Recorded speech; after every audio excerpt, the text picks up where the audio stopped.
Hey, good afternoon, everybody.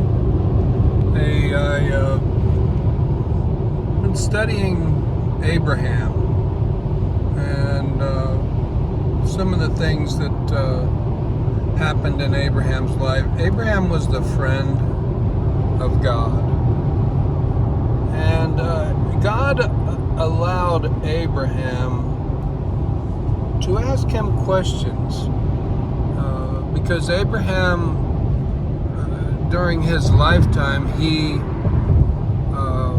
I had said once before, it's in the Apocalypse of Abraham. It's a very, very good book to read.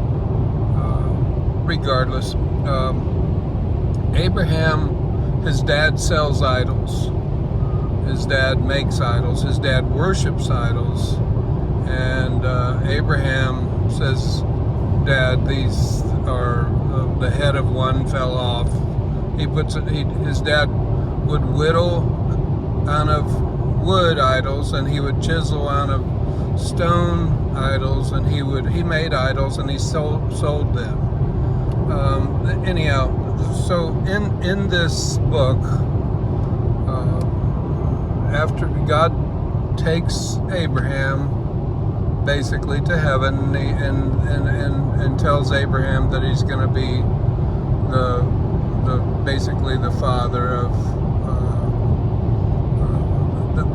we get saved through the grace and faith and through Abraham.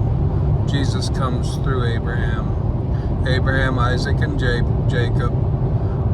Again, I had mentioned before, I believe Abraham was alive in the year 1900. Abraham, and then his son Isaac, and then Isaac's son Jacob, and Jacob's name was changed to Israel. Jacob, Israel has a son, Joseph, and he becomes the right-hand man of Pharaoh. 200 years later, they leave Egypt. They'd been slaves after Pharaoh dies. It wasn't long after that. Anyhow, going back to Abraham. So Abraham, he says, Dad, why do you worship these gods? You whittled them, you made them, they should be worshiping you. So he says, he thinks about it, and he says, well, one of the gods burns, just turns to charcoal. He's making his dad food, and he's kind of mocking these gods in his mind. And to his dad, he says, so anyhow, he's like, God ought to be fire, because fire will consume them. Even the god of, I think it was Zeus or something back then. They called it something else in this book, but I think it was Zeus, but they made it out of gold. And he said, even that one, you put it in fire and it's going to melt. Then he thought about it a little while, and he said, he thought about it a little longer, and he says, God ought to be water, because no matter what fire you have, you put water on it, you can quench the fire with water. Yeah. And then he said it can't be water, because if you read the Bible, how it was made, and the dry land appeared, and how God, so if you dig anywhere, you dig a well, no matter, you keep going down, you'll run into water. So biblically, the water stops at the seashore. The water there's water under the earth, there's water above the firmament, there's water. Regardless, so then he says it ought to be earth, because earth is on top of water. Then he says, no, it can't be earth, because then the sun can actually scorch the earth. It's got to be the sun. No, so he's seeking who God is, and he knows that God created the sun, moon, and stars, and he went through the whole thing about it It ought to be the sun. It ought to be the sun and the stars and the moon. And then he's gone through all this, I'll just say, honestly seeking to find God. And then God says, Abraham, here am I. God speaks to him from heaven. Abraham, Abraham, here am I. Then God shows him who he is. So, anyhow, my point. God is teaching Abraham when he's in this, I'll just say, in this book. And he's showing him things to come. And the secrets of the world, the secrets of time, the secrets of the hidden secrets are in God's Word. And I want you all, the ones that have ears to hear, I want you to listen to this. Jesus says a prayer, and he says, he's teaching us how to pray. Father who art in heaven, hallowed be thy name. Thy kingdom come, thy will be done. Thy will. God has a conversation. Finish that prayer, pray that prayer, but you only think you understand what that prayer means to the, I'll just say to the, I don't want to use the word level, but to where you are with God right now.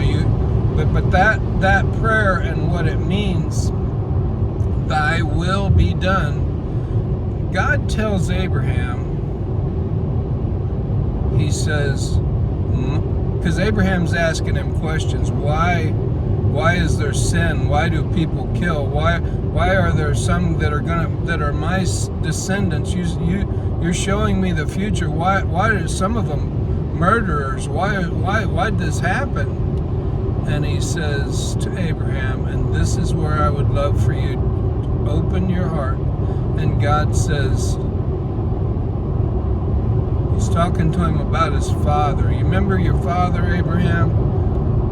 Why didn't he listen to you? Because you were seeking real God. And Abraham answers God, and he says, well, basically it was his own will. And then he's like, God's like, well, why didn't you listen to him? And Abraham's like, well, it was my will. It was inside of me to not, that was inside, I didn't agree with that. What was inside of me was not right. And God says to him, he says, my will is within me.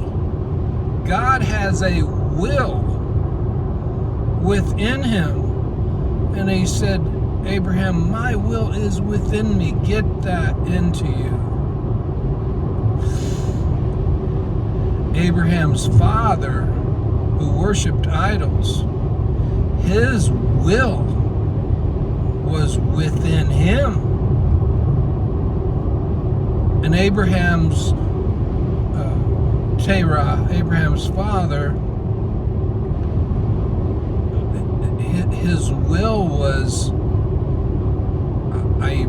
I'm sorry, but it was, he could even see the truth if he opened, but his will was, I'll just say, not right. I'll just leave it at that. But Abraham's will was within him. Abraham's will, why he was a friend of God, it was to find God, to find the real God, to find truth. Hidden mysteries are in God's Word. And where you are in life and where you are in your spiritual walk, this should be extremely good news for you, because your will is within you. I would venture to say that Mac, his will is within him. He is only a beautiful little pet, and his desire is to please me. He's my little, I've got a little white shadow, and he follows me around. But my will is within me. Your will is within you. What is it that you will? What do you think God's will is for you? Is your will to do good? Is your will to seek God? What is your will? At whatever stage you are in life, this should be extremely good news for you. God bless you.